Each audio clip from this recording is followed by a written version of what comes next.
I'm Scott. I'm Brian. We're Schwartz on Sports. We're back. All right, let's get started. As if nothing happened from our hiatus, we're going to start talking about the Tribe and all the offseason moves they made. They made a shit ton, and they were good. You want to start off talking about Mr. Francona?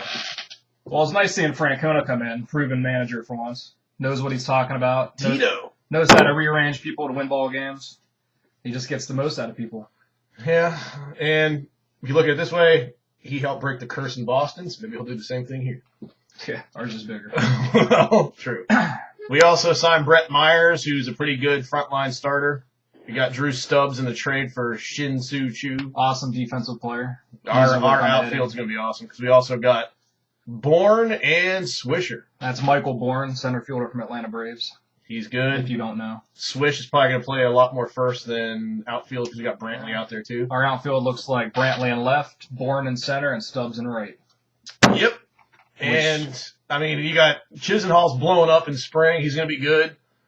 He blows up every spring. Well, yeah. And he doesn't do crap when the league starts. But we'll see what happens this year. Maybe he'll do something. But our positional players should be pretty good. A hell of a lot better than they were last year and the last couple of years. It's all going to come down to starting pitching. Which it always comes down to, and that's why we suck. When we get some good starting pitching, we'll be right there in the end. Spring training, they are 11-5 at this point. They're trailing whoever they were playing today. Texas Rangers. They're trailing the Rangers today by a couple of runs when we started the show. 7-5 with 3 innings left. So they're 11-5. They're having a pretty damn good spring out there in Arizona.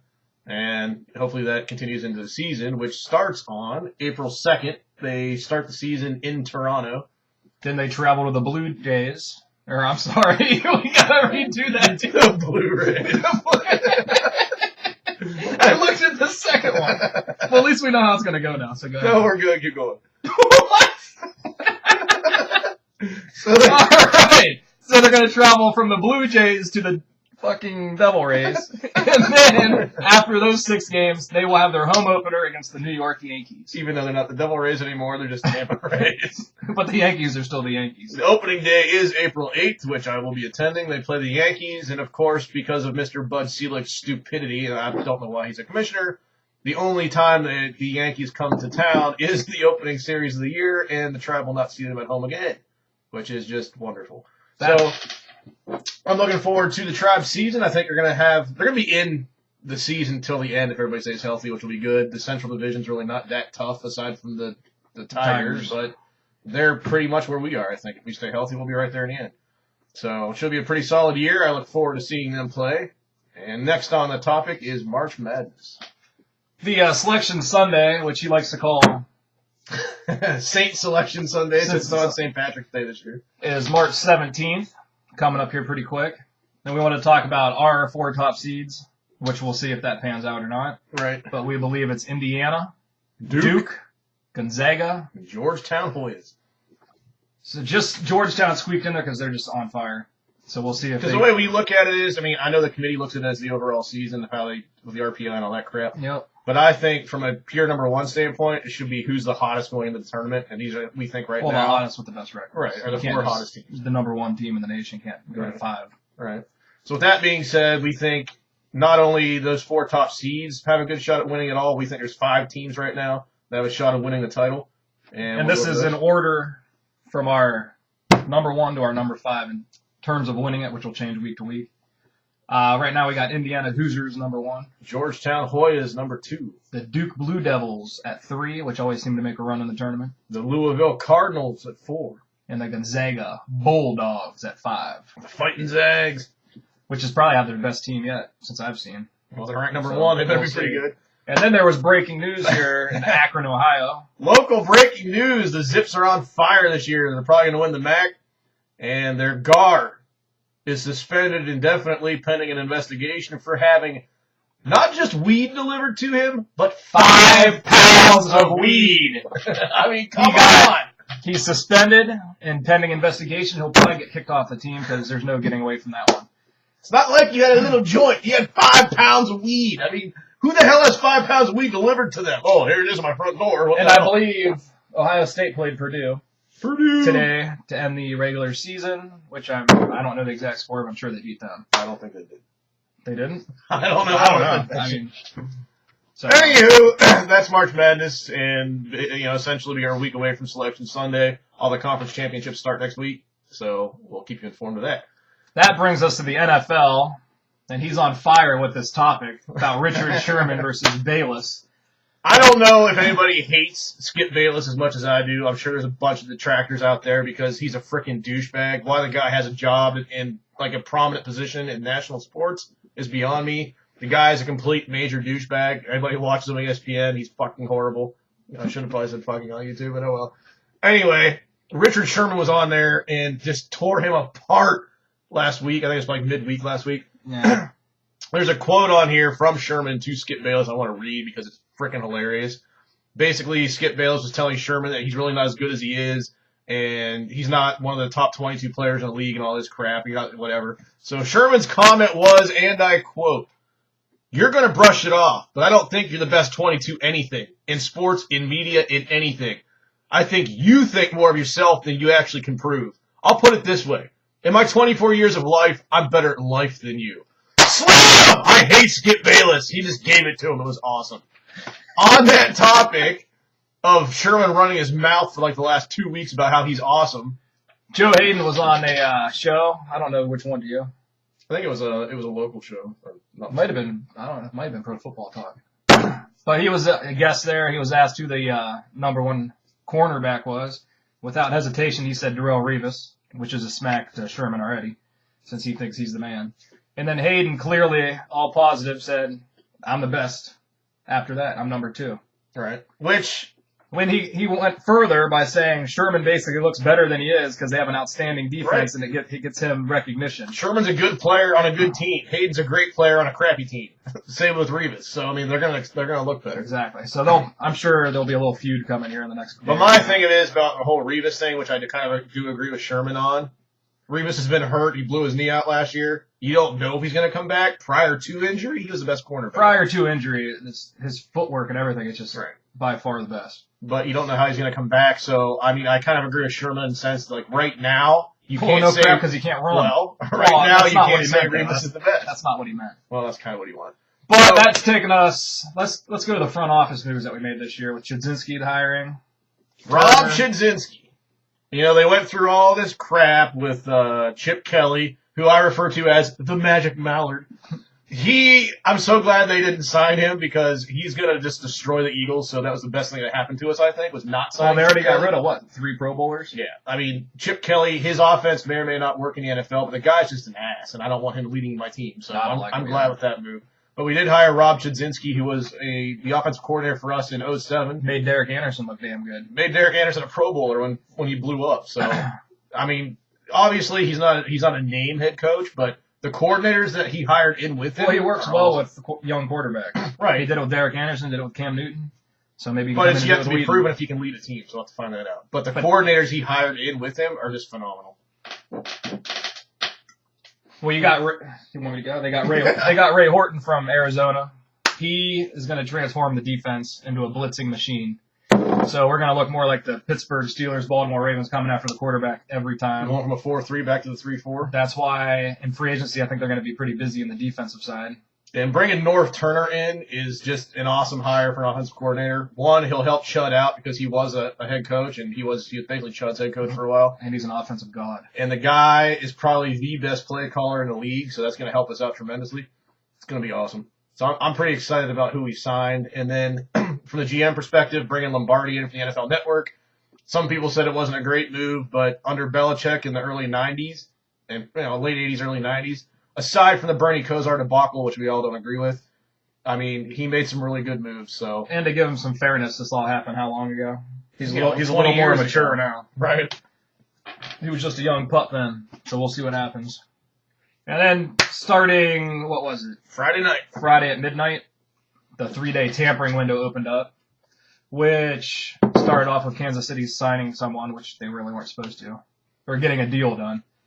And Tuesday they start signing. Tuesday at 4 o'clock, officially the NFL offseason kicks off. So we'll see what the Browns do on that. There will be some signings on Friday afternoon, you can guarantee it. And with that being said, there are a handful of Wednesday afternoon? Tuesday, whatever. 12th is Tuesday. Of the people that we know the Browns have been in contact with, it's Kruger from Baltimore, outside linebacker. Ellerby, the inside linebacker from Baltimore. Antoine Cason from San Diego. Quentin Groves from Arizona. Toller from Arizona. And Cliff Averill from Detroit. Who is pretty much on NFLnetwork.com or NFL.com and ProFootballTalk.com. He's the number 2 rated free agent, so if we could land him, that'd be pretty big. He had 10 sacks and 11 sacks, and he wasn't on the field for third downs. He was on the field for like 50% of the snaps. And the reason most people don't think he's as good as he actually is because he played on the Lions. So, yeah. I mean, come on. And that's bringing us to Matt Moore, who I really liked, hoping the Browns brought in to challenge Whedon and probably take his spot. But that's not going to happen now because he signed a 2-year, $8 million deal to be re-up with the Finns. Ryan Tannehill's backup. Yep. And Brian Hoyer from Arizona, there's talk about him coming to the Browns, which I think he would have been a backup, but he's better than Colt, so that would have helped us improve as a team. So we think. But he re-signed. So it looks like we're probably going to have Brandon Whedon as our starting quarterback again next year, which I don't think it may not. I mean, obviously for the situation we're in, it's probably the best outcome that we can hope for. But with Norv Turner there and Chud, he may turn out to be okay. With that big arm, that's what they play action. I mean, Chud made Derek Anderson a Pro Bowler. And if he does the same thing with Whedon and with Norv Turner there, it should be all right. And then that takes us. We were just talking before the show here, and we were talking about free agents that we think would make a big hit in Cleveland. They'd fit right in and all that. And we're going to start off with Jared Cook. Jared Cook is a tight end from Tennessee who tore us up when we played him. It was either last year or the year before. He just destroyed us on the field. The guy's athletic. He's huge. He's got good hands, and he's young. And he can block. That's what they're looking for. We're not going to re-sign Ben Watson, or we're not going to re-sign Alex Smith, so we need a tight end. And Antoine Cason, the guy from San Diego. He just turned 26, I believe. 6'1", 200 pounds. He's a big corner. He's in his prime, and he'll come a lot cheaper than the top 5. We both want Cliff Averill. I mean, he's the number 2 rated free agent. That's obvious. Going to a 3-4. Even if we stayed at a 4-3, we got no pass rushers except for Sheard. We need people to get to the ball. Right. And then that takes us to Deshaun Goldston. You pair him up with T.J. Ward, no one's going to go over the middle. Yeah. I can guarantee you that. Yep. They'll knock you out. And then that brings us to Glover Quinn. He's not as a physical presence, but he's young, he's in his prime, and he can cover. Sean Smith from the Finns. People are saying he's going to command about an $8 million salary, which I don't know if he's worth that much, but he's a good quarterback. We need one. And then that takes us to Greg Jennings. He just turned 30. He's injury prone, or he has been, but he makes every quarterback. He's only 30. I mean, he's still got awesome hands. One of the best receivers in the league. You sign him to a 2 or 3 year contract, his hands will just get you first down. He's a first down machine. And somebody like him would really help Whedon because he can run routes precisely. Exactly. I mean, Whedon would know exactly where he'd be on every play. He needs that. Yep. And the same kind of thing with Danny Amendola from the St. Louis Rams. He'd be another good fit. He's like a Wes Welker, but a little bit bigger. And he runs awesome routes. Yeah. We need somebody with precise routes where Whedon knows where he'll be. Yep. So that'd be huge. And then after talking about that, we wanted to hit you up with some of the freaks of the combine. That there are quite a few. Deion Jordan of Oregon, he just made a statement. I mean, he can run forward, backwards, left, right, lateral. Jump. He's a big dude too. He's 6'7". And he can come out. I think he was 6'6" something, but yeah, he's a big dude. Big. He probably. And for the size, the thing about for the size of him, the way he covers tight ends and slot receivers is unreal. Get his hands up, man. Unreal. J.J. Watt. And that brings us to Ziggy. Ezekiel Ansah, who also goes by Ziggy from BYU. The dude is a freak. He hasn't played much football at all, really. Came over from Africa with his family, and essentially they said, you want to start playing football. He started out, the guy's just a freak of an athlete, and you just got to find somebody to rein that in and mature that, and he'll be awesome. And that brings us to our sleeper in the draft. Could be a sleeper. He had a hell of a year in 2010. Then he was hurt in 2011. That's Niles Davis. Niles Davis ran a 4.3. 4.36. He was, 6 foot, 220? He's like 6'1", 230. He's a big dude, and he ran that fast. He reminds me of an Adrian Peterson coming out with injury concerns. Except he's not Adrian. But Adrian Peterson never got hurt again. Besides his ACL last year, and that didn't bother him. But, I mean, he's got that type of ability to be a pounder. And then the guy that I'm kind of intrigued about, I think the Browns may take, and I'm not really sure if I want them to, but he is a freak he'd be an awesome 3-4 end or maybe an outside, a linebacker or whatever. Barkevious Mingo from LSU. And then we got D. Milner. He's a freak athlete, which I don't think they're going to go after him because I think we're going to get the cornerback in free agency. But if you decide to take him, maybe make him a free safety. He's 6'1", 215, something like that. He'd be an awesome free safety. You're not going to make him a free safety this early. Well, but he's going to take a while to mature. You can draft him for that reason and see if he can do the corner or not. Yeah, Miller's not ready to be a true stud corner yet because, I mean, he's got some maturing to do, but I think he'd start out as a nickel and he could eventually take over as a starter. After showing the speed off, because no one thought he was that fast. Yeah, he's a lot faster than people thought. He's a top 10 pick. So that being said, we have kind of our opinion on who the Browns should take at 6 or what they should do at 6. We're both on the impression that this is a pretty weak draft compared to previous drafts. And really, there's no difference in talent from the top 5 to probably the bottom half of the first round. So if you can, trade down. I'd obviously trade down. We have no second-round pick this year because we burned it on Gordon, which I don't think that was a bad move. No, he made a But we have no second-round pick. If you can move down to get an extra, not really extra second-round pick, but to get your second-round pick back, you do it. But you were just saying if we do stay at number 6, you're like Jarvis Jones, who just got cleared. Jarvis Jones today just got cleared. He does not have spinal stenosis, which they thought at USC. It's why he transferred to Georgia. They think now what they were looking at back then was probably a neck stinger. It's cleared itself up. He's good to go. No medical issues. Everything looks great. He can attack the quarterback, just what we need. People to get to the quarterback and Ray Horton's defense. Moving to a 3-4, we need a stud linebacker, and he's it. And this brings me to my point. If we trade down, say, 15? Somewhere in that range. 15, early 20s, somewhere around there. I would really like us to look at Tavon Austin.